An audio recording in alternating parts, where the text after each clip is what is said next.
الله الرحمن الرحیم و به نستعین. د ملي تلویزیون معززو کتونکو السلام علیکم و رحمت الله وبرکاتو. د حسن قرائت د سیالۍ خپرونې ته ستړي مشئ، په خیر راغلی. درنو کتونکو، ګرانو روژتیانو چې روژې مو نیولي، الله پاک مو ستاسو روژې په خپل دربار قبول او منظورې کړه. تېره شپه تاسو د قرآن عظیم الشان د حسن قرائت سیالۍ ولیده چې قاري صاحبانو دلته تلاوت وکړ. قدرمنو داور صاحبانو ورباندې نظر ورکړ. بیا هم نن خپرونه کې نور جلا قاري صاحبان به تلاوت وکړي او قدرمن استادان چې شیخ صاحب ذکی الله نوري، جناب شیخ صاحب محمد یاسین فضیلی او جناب شیخ صاحب فرید الله غفوري را سره دي. دوی به د قاري صاحبانو په قرائت باندې خپل نظر ورکړي. نو تاسو درنو کتونکو نه هیله لرم چې را سره اوسئ او خپرونه تر پایه تعقیب کړئ. له قدرمن قاري صاحب صفی احمد ولد علي احمد په درنښت بلنه کوو چې سټیج ته تشریف راوړي. صفی الله د علي احمد زوی د شمال ختیځ زون بغلان ولایت څخه. بسم الله الرحمن الرحیم. أتى أمر الله فلا تستعجلوه سبحانه وتعالى عما يشركون. أعوذ بالله من الشيطان الرجيم.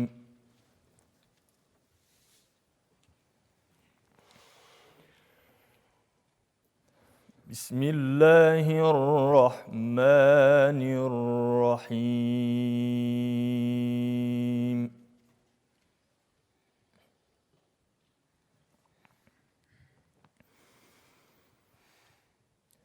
أتى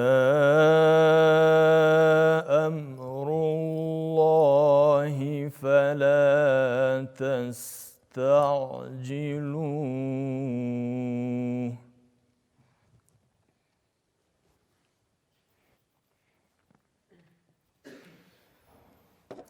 سبحانه وتعالى عما يشركون.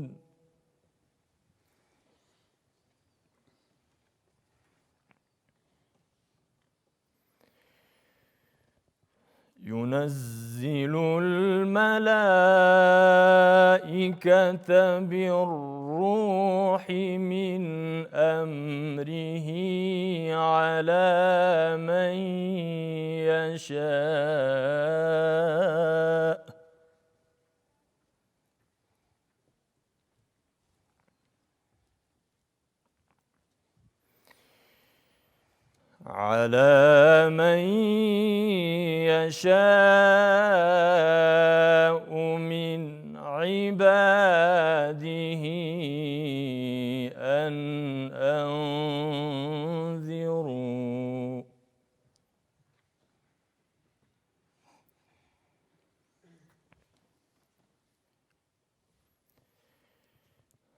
أن أنذروا أنه لا إله إلا أنا فاتقون.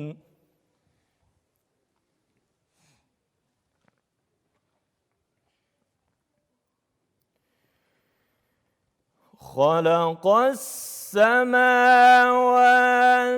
والأرض بالحق تعالى عما يشركون.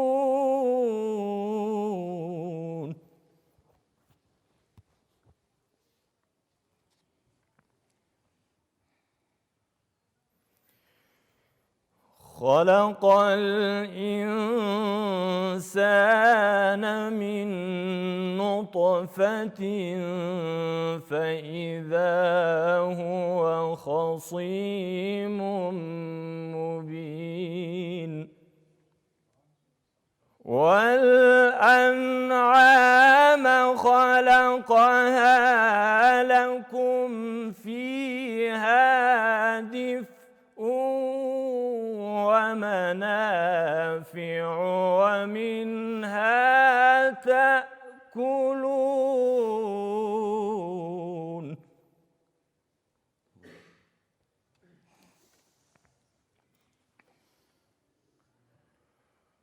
ولكم فيها جمال حين تريحون وحين تسرحون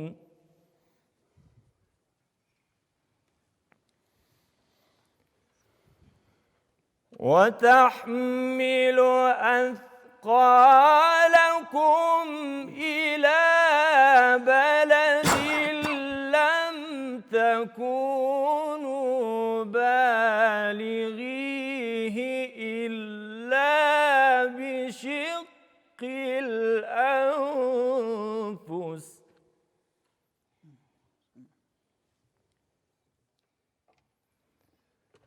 إن ربكم لرؤوف رحيم صدق الله العظيم. جناب نوري صاحب. مننه کور ودان قاری صاحب صافی احمد ډیر ښکلی تلاوت وکړو ماشاء الله تعالی. دې ته صوت جبلي وایي عربان، ډیر قوي صوت ماشاء الله. خو دې مشکل دا و چې یو خو دې ځای سره به ناشنا و او بل یو همداسې وارخطا غوندې و په تلاوت کې، داسې اطمینان نه و تلاوت کې. نو دغه کوم مخکې چې ما ویل قاری صاحب د رب چې تلاوت وکړو پرون تقریبا، نو دوی دغه مسافات د حنجره داسې ده چې وخت ورنه کې ورته چې بیا بیرته شروع کوي بیا خوند کې نه پاکش کې نه. نو د دې دپاره باید د وقف او وقف د شروع ترمنځ د ابتدا ترمنځ یو څه اقل یو 10 یا 15 ثانیې وي چې دغه حنجره خپل حالت ته ورسېږي. د ده تنوع ډېره وه ماشاءالله، خو تنوع یې تکمیله نه وه، نیمه نیمه وه. څو نغمات ته لاړ ښکته او پورته چې دې ته باید متوجه شي. یو بل شی چې انشاءالله تعالی چې شیخ صاحب فضیلي به په دې کې وغږېږي د وقف ابتدا کې، چې دغه هر ځای کې چې تاسو فعل که فعل مضارع یا امر یا ماضي په هغې شی درېدلی او بېرته ونه شروع کولی شئ، لکه ان انذرو. که د دلته وقف کړی او بېرته یې دلته نه شروع کړي مشکل نو چې انشاءالله هغې باندې به استاد وغږېږي. خبره دې زخرفې وه چې څنګه موږ خپل قرات ښکلی کړو. خپل ځای ته ځان ته ځایونه لري، لکه سبحانه وتعالی عما، دلته میم غنه لري. احمد عیسی مساروي حفظه الله شیخ عموم مقار مصر هغه وایي چې د یو رواني ډاکټر سره یو ورځ ناست وم، ویل چې ابشرو یا اهل القرآن، چې تاسو ته د بشارت وي ما ته تر اوسه حافظ د قرآن کریم نه ده راغلی چې هغه رواني مشکل ولري. نو محققینو تحقیق کړی چې د قرآن کریم کې چې کومې غنې راځي، ځکه هر سړی چې ډېر تلاوت کوي هغه که خریف حالت ته هم رسېږي ډېر زوړ هم شي نو د هغې اعصاب برابر وي، د غنې د اعصابو توازن برابروي. دقیقا لکه ګورې صورت هود کې راځي وعلى امم ممن معک، دا غنې ټول توازن د اعصاب برابروي. نو قاري صاحب مخکې تلاوت وکړل ته له غنهونه لږه کمزورې شوه، دلته یې شو کولی چې ښه زخرفه وکړي سبحانه وتعالى عما يشركون، چې بله غنم سره مراعات شي. نو انشاءالله تعالی چې آینده کې دې نه ښکلی وځلیږي. انشاءالله. بارک الله فیک. ډېره مننه جناب نوری صاحب. از جناب قاری صاحب عبدالرب ولد عبدالقهار دعوت به عمل می‌آوریم که روی استیج بیان. عبدالرب د عبدالقهار زوی د مرکزي زون کابل ولایت څخه. بسم الله الرحمن الرحيم. الحمد لله الذي أنزل على عبده الكتاب ولم يجعل له عوجا. أعوذ بالله من الشيطان الرجيم.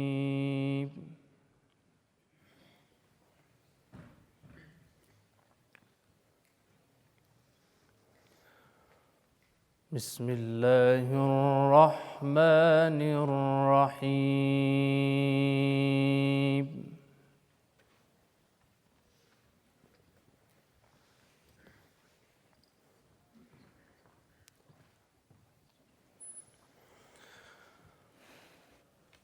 الحمد لله الذي أنزل على عبده الكتاب ولم يجعل له عوجا.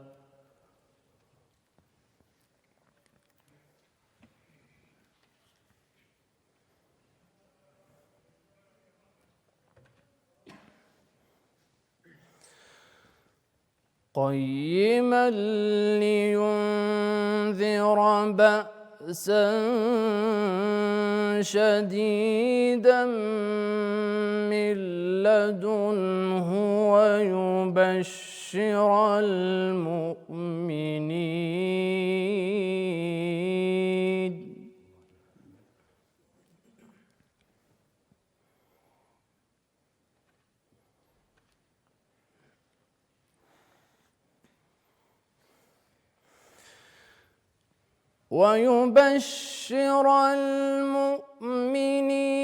الذين يعملون الصالحات أن لهم أجرا حسنا.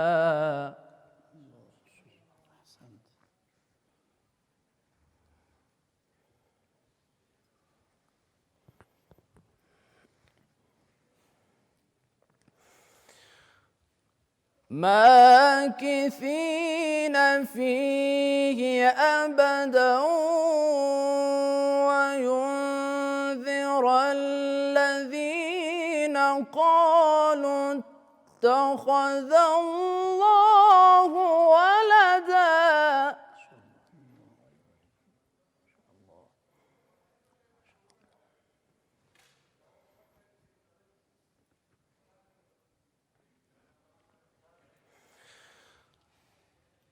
ما لهم به من علم ولا لآبائهم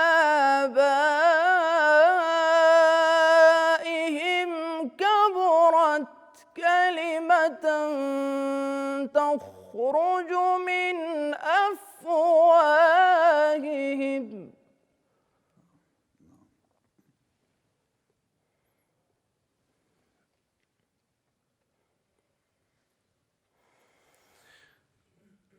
كبرت كلمة تخرج من أفواههم إن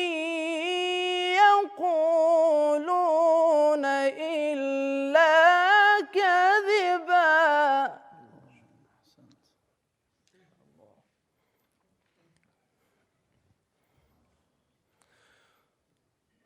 فلعلك باخع نفسك على آثارهم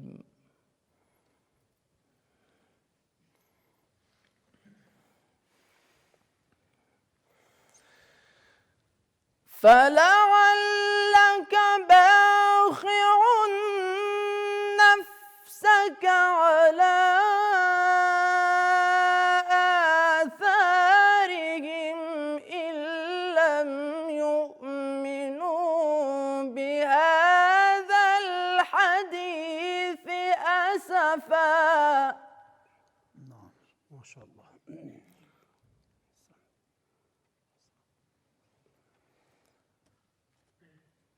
إنا جعلنا ما على الأرض زينة لها لنبلوهم أيهم أحسن عملا. صدق الله العظيم. ماشاءالله. جناب غفوری صاحب. ماشاءالله قاری صاحب عبدالرب جان تلاوت زیبایی را فرمودن. البته در بخش تجوید کلمه ولم یجعل له عوجا، عوجا شما مجهول خواندین، یک نکته اینجا اشاره میکنم. اکثر قرای ما مجهول لحن خفی میدانند. یک نکته ای است که شاید در آینده ها یک چیز جنجال هم به بار بیاره، اما مجهول خواندن این لحن جلی است. چرا؟ به خاطر از اینکه در عربیت مجهول نیست. مجهول به اعتبار صیغه هست، ضرب ضریب یضرب یضرب، اما به اعتبار ادا مثلا ما و شما به فارسی میگیم ای یا مجهول داره، اما در عربی ای تلفظ نمیشه. ولم یجعل له عوجا، ولم یجعل له عوجا. جناب فضیلی صاحب. ماشاءالله جناب قاری صاحب عبدالرب بسیار صدای دلنشین و زیبا.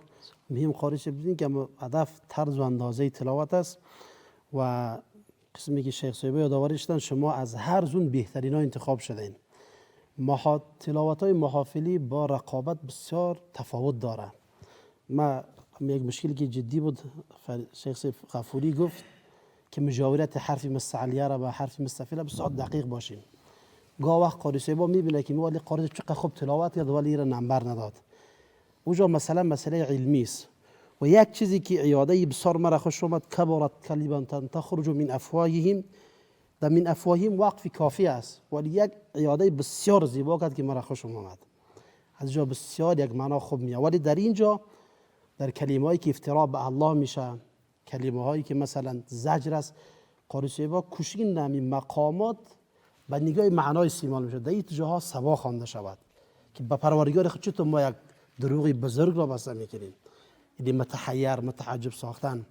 لله الحمد قاری صاحب بسیار خوب درخشید و الله تبارک و تعالی در عمرش برکت بیندازد. الله رب العزت را دیگر از این استفاده خیر صورت بگیرد. جزاک الله. بسیار زیاد تشکر از جناب قاری صاحب عبدالرب. په دې برخه کې قاری صاحب بسم الله ولد محمد داود ته بلنه ورکوو چې سټیج ته راشي. بسم الله د محمد داود زوی د سویل لویدیځ زون غزنی ولایت څخه. أعوذ بالله من الشيطان الرجيم. بسم الله الرحمن الرحيم. طاسين. تلك آيات القرآن وكتاب مبين. أعوذ بالله من الشيطان الرجيم. بسم الله الرحمن الرحيم.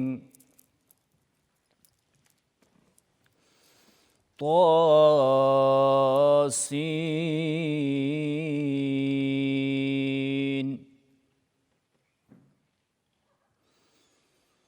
تلك آيات القرآن وكتاب مبين.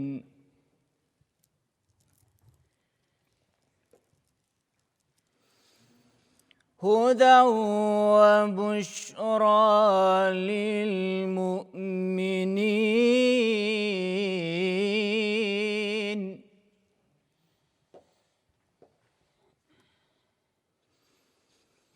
الذين يقيمون الصلاة ويؤتون الزكاة وهم بالآخرة هم يوقنون.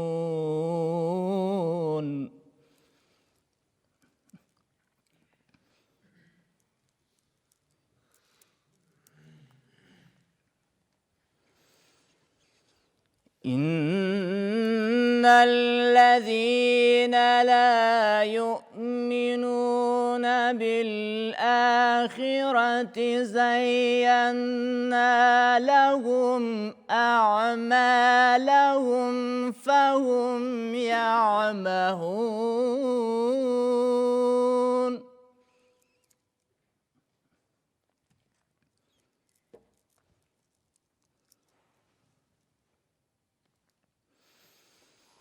أولئك الذين لهم سوء العذاب العذاب وهم في الآخرة هم الأخسرون.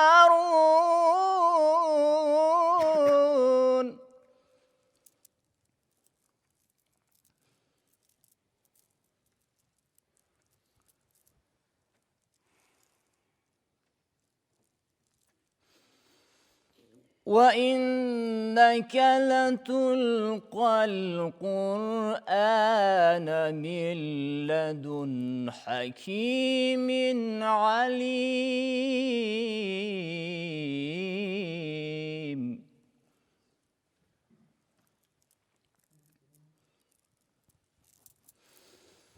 إذ قال موسى لأهله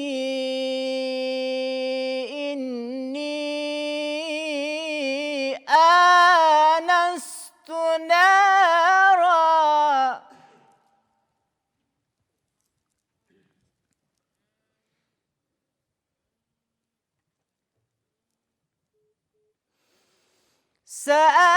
سآتيكم منها بخبر أو آتيكم بشهاب قبس لعلكم تصطلون.